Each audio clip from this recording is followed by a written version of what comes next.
Hello and welcome to What's the Story Ghost. I'm your host Annette. And I'm Steven. And today we are on episode 58. Steven. Annette. We're going to Paris. Oh, is that the right way to say it? I know why you said no, silly friend. I did say no. Will we crack on? Crack.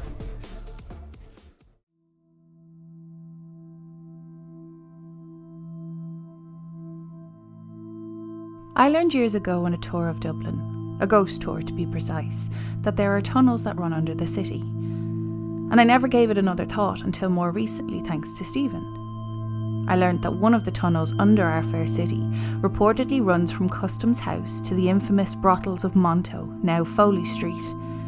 Part of the tunnel was discovered near Talbot Street, but details of who used it and why, well, they're a whole lot more sketchy. I promise we will come back to that. That's going to take a whole other episode when I finish the book.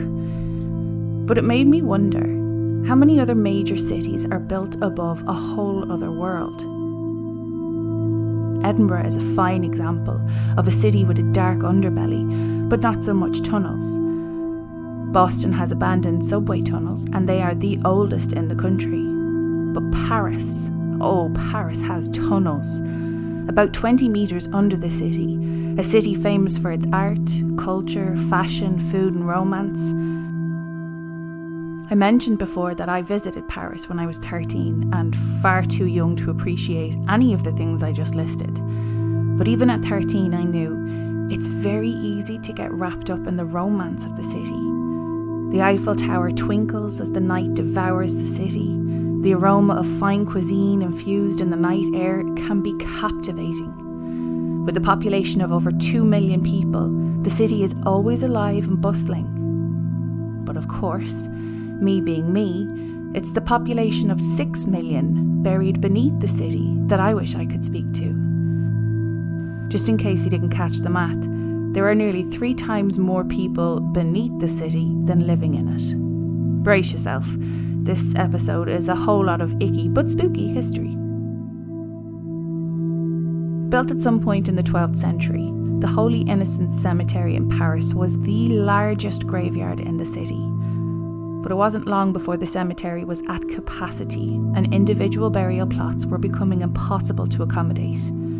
So they did the only thing they could think of and decided to opt for multiple people sharing a grave instead. Now, be under no illusion that they had the luxury of burying families together and therefore some resemblance of respect for the dead was kept.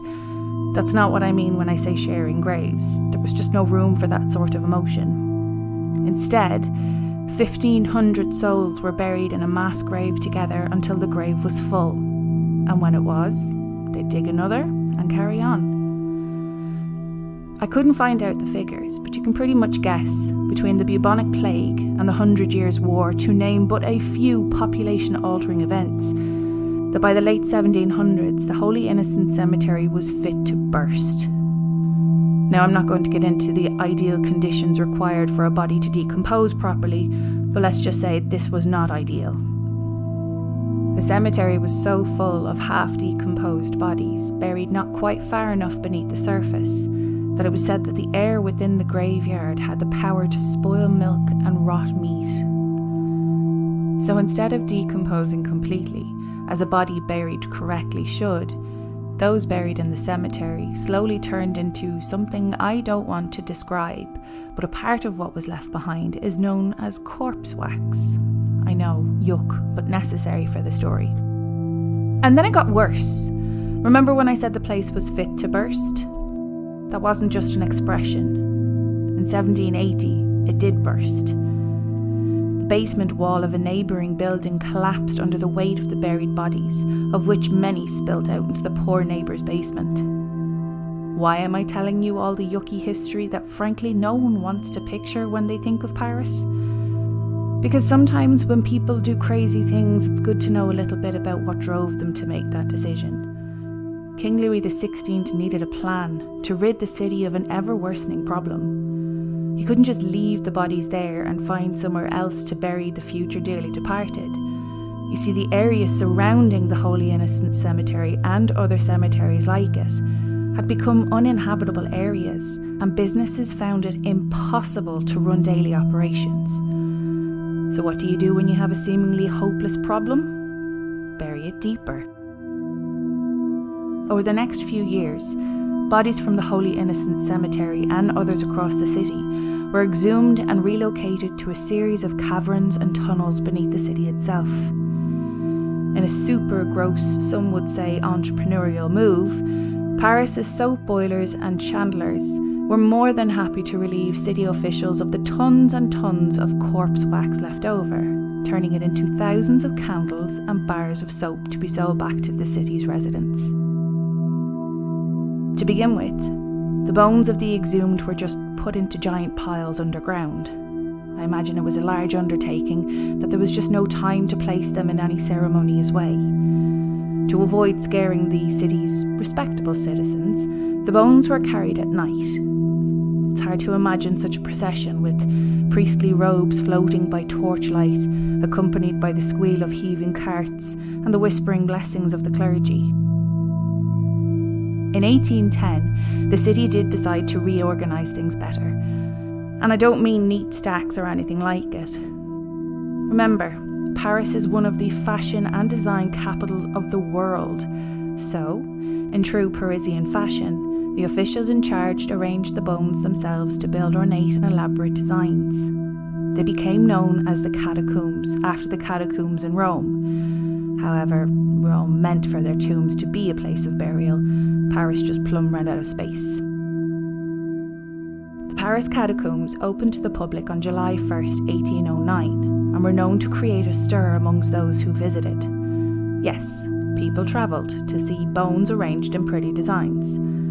One would think it would be part of Parisian history that is hidden, denied, and purposely forgotten, but honestly, I think it's beautiful in a macabre kind of way, and the Parisians are quite proud of the catacombs. Plus, there's a creepy amount of strange noises, sightings, and voices whispering sweet nothings in your ear.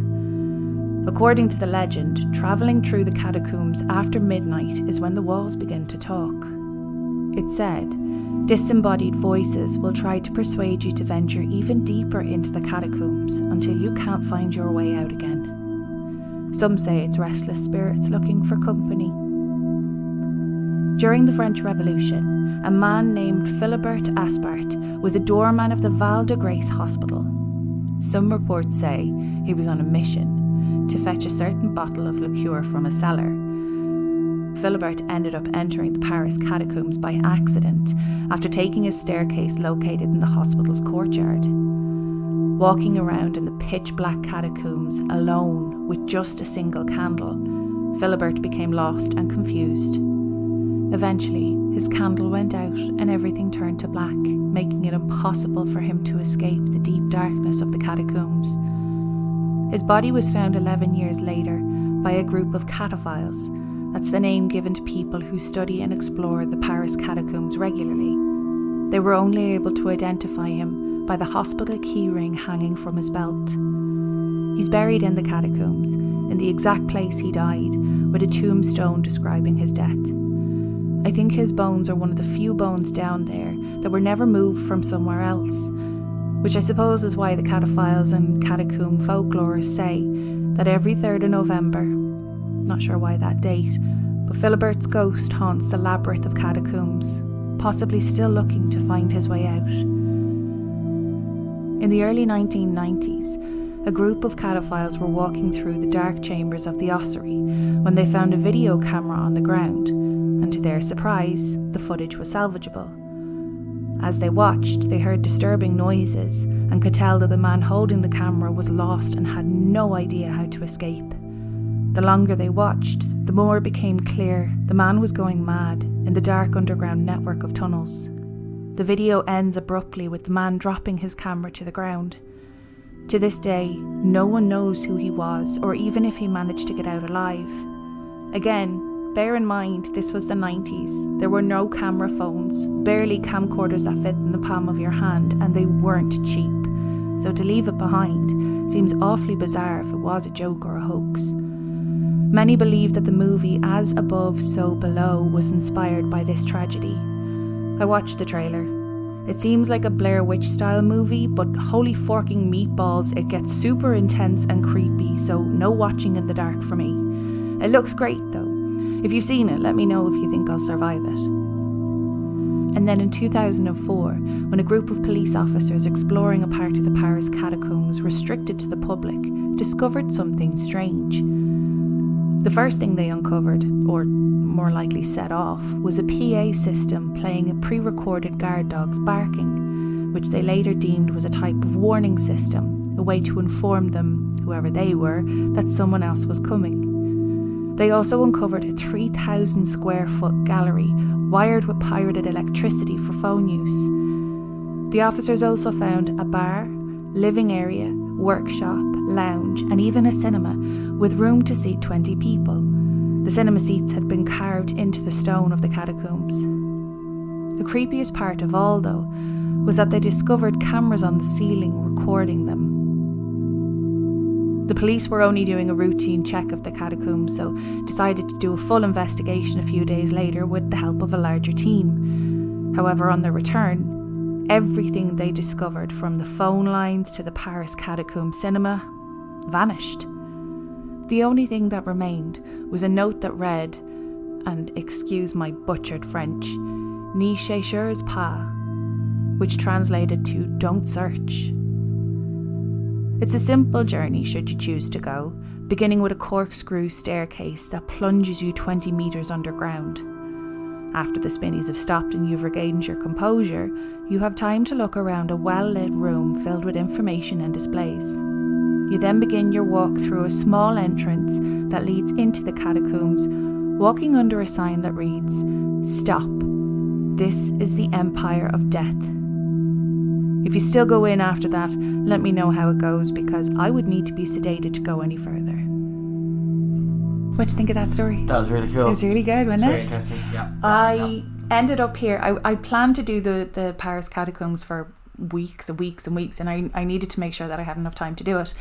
But the only reason I actually decided to do it this week is because I saw the book that you gave me, and then I was so tempted to watch a YouTube video, and then I realised, no, the book will probably tell me way more than anybody else, because everybody gives a shorter version. Like, this is a shorter version than some of the podcasts that I've listened to, or YouTube videos that I've watched on the Paris Catacombs, so everyone gives a shorter version. But the book is called To Hell or Monto. I'm so looking forward to read it, because Dublin has such a seedy, dark history. It does. It's so good though. But yeah, that was creepy, wasn't it? It was very good. It was very creepy.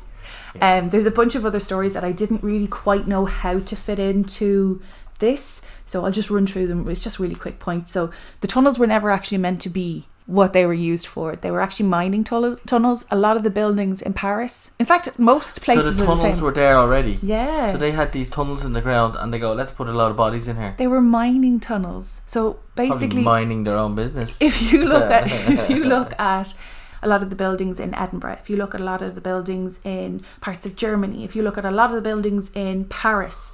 So instead of finding materials from countries other than their own or from far away, because it was too costly, what they would do was they'd mine under the city, take all of what was there, and then build all their buildings with it. The only problem is, after a little while, you can only mine so much, and then the foundations start to completely lose their foundations, really.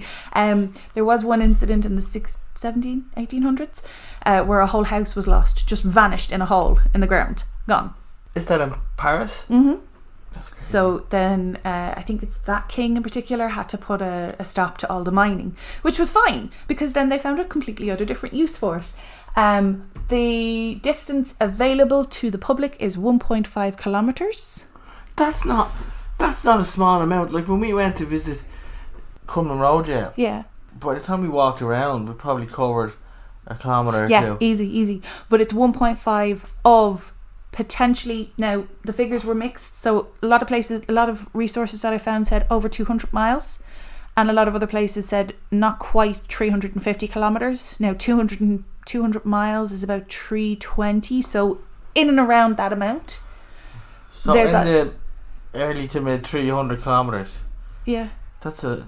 It's like the whole city under the city. It's crazy. You know, you got a lot. You need that much space. You're gonna have a I cinema, a bar. There's like raves and everything held down there, but they're all hush hush. Like you have to have a certain password to get invited to these kind of things. The next thing, it's kind of like the raves up in Hellfire. Yeah. The next thing I thought was cool there, I thought you'd find it interesting because it's the ideal conditions for it. Stank and damp and dark. In the 19th century, a man named Monsieur Cambry was exploring the catacombs when he discovered a patch of mushrooms growing. So he planted his own crops, and then soon other people started to do the same thing, and now there's is a part of the Horticulture Society of Paris. I think that's really cool. I didn't know how to fit that into the story either. The process took 12 years. The process of moving the rains from cemeteries. Why? Imagine looking out your window for 12 years though, going, Mom, I swear to God, every night there's a bunch of priests going up and down this road. No, love, no, you're crazy, don't be worrying. It's just slightly off topic, but it reminds me of, who's that Scottish, probably the most famous Scottish comedian, Billy Connolly. Go on. And he was transporting between the hospital and the morgue, I think it was, or something along them lines. So he had a cart and he moved the bodies, but one day for the laugh he had loads of different people and stuff. So instead of just doing them one at a time, he put one out where like one leg was out hanging off the edge at one end of the cart and another leg hanging off the other, and then way up the top of the cart there was an arm hanging out and he just put a sheet over it, and it looked like a big giant body. Oh God. And apparently he got into some trouble. Yeah, I can imagine he did. But sure, look at Trans-Allegheny. Was it Trans-Allegheny that we covered, or was it one before that?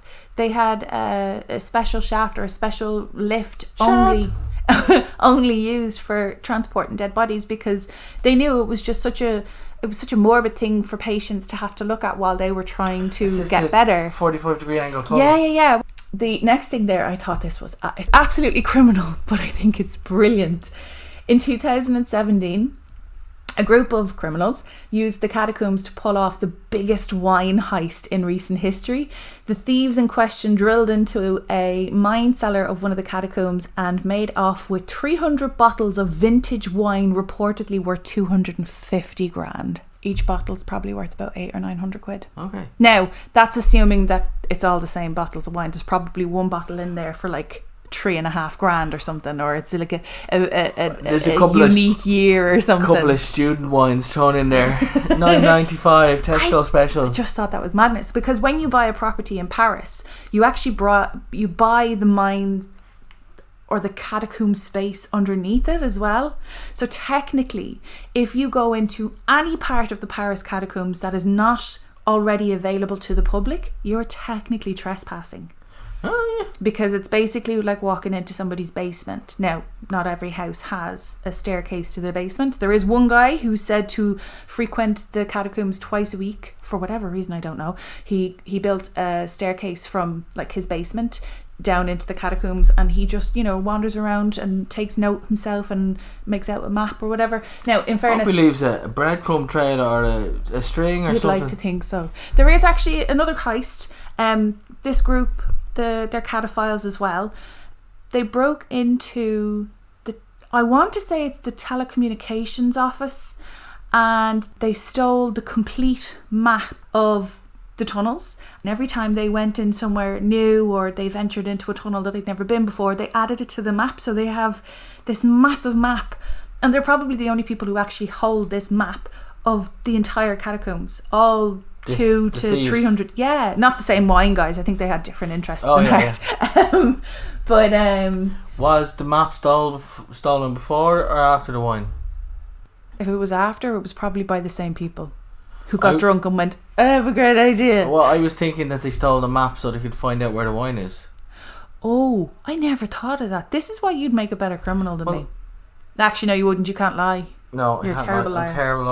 I'd rob the place blind, and then I'd be standing there. Was it you? We have no evidence to prove it, but was it you? You'd be a great project manager. You'd be like the best person to go, okay, everybody's designated jobs. Go, go, go. The whole thing would be done, and then you'd be like, I did it. I'm so sorry. I'd love to get that in digital form and superimpose it or export it into a GIS application and see exactly what houses I'm dying to see, but I suppose that's probably why they can't put it up online, because I saw one. Oh, it says major security issue. Huge GDPR, like, come on. Not even that. It's like, there's a big gaping hole under the ground there's this bank's vault. Yeah. Let's just drill a foot wide hole and stick her hand up and take all the money. To be fair, Paris real estate is for the rich. If you can afford a property in Paris, you're doing very, very well for yourself. And people who do well off will have art, they'll have clothing, they'll have designer this, they'll have designer that, they'll have 300 bottles of vintage wine, they will have expensive things. And it's basically like, it's like the celebrity map that they hand you when you go to LA and you're like, oh yeah, go visit such and such's house. It's basically like that, but you're just given the basement directions.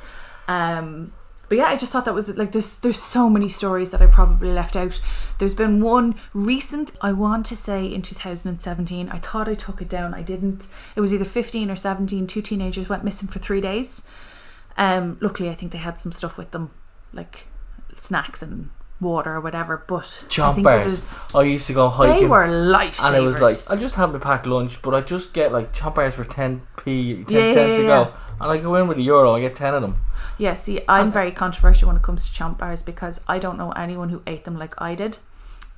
Because they were basically gooey bars, I used to wrap them up in a swirl and just suck on them until they were gone. I put the whole thing in my mouth. Oh, okay, so I'm not weird then. I'd be walking along and I'd just say to one of the lads, just grab a chomp bar out of my backpack there, because I didn't want to stop walking. No, because you have to take the whole gear off. I just shove it on into my mouth. I mean, we're going over this right. Yeah, but I think it was sniffer dogs that eventually ended up finding the 2 kids. They were only gone for 3 days, but it's crazy to think the likes of your man who was now I started to read up on him. He was the doorman, but he was also down on his death certificate as a quarryman. Like, it took 11 years to find him, and it was still in the 1800s that he was found, so it's not as if it was recent. But the only reason they knew it was him was because of his keyring. The thought of that, like, I actually fell down a rabbit hole this week, and the reason being was I kind of thought to myself, what does fear make your brain do? Like, fear is one thing when you can see what you're looking at. But imagine, remember we were talking the other week there about going into the caves. I found out afterwards where they were, but now I can't remember. I think it was the Allowee Caves in, I want to say Kilkenny. I want to say Kilkenny too. Mm-hmm.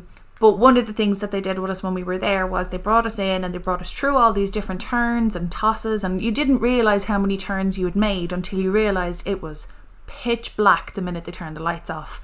And I never realised what pitch black really felt like. But imagine being in the catacombs, and I was thinking, I think I'd be alright as long as I had my phone torch, or even the illuminated light off the screen of my phone. I'd be okay. And then I was like, this guy had a candle.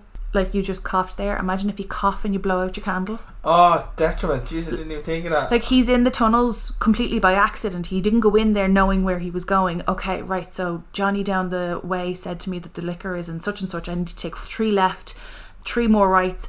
Like, he had absolutely no idea where he was to begin with. And then the minute the candle was gone, like, I can't imagine what that kind of fear even does to you. And sure, you know yourself, when you panic, your brain just doesn't work. That's why my dad always says, if there be panic, let it be orderly panic. And I'm like, Dad, that's not quite how it works, but okay.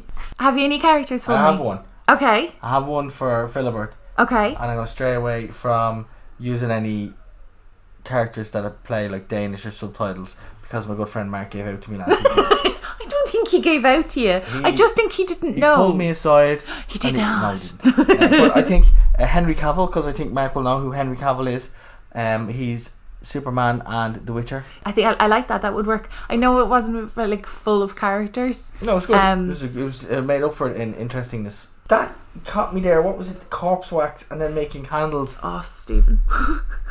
Whatever entrepreneur thought of that idea has some serious issues that he needs to work on. Shrek in my mind for some reason when he makes a candle out of earwax.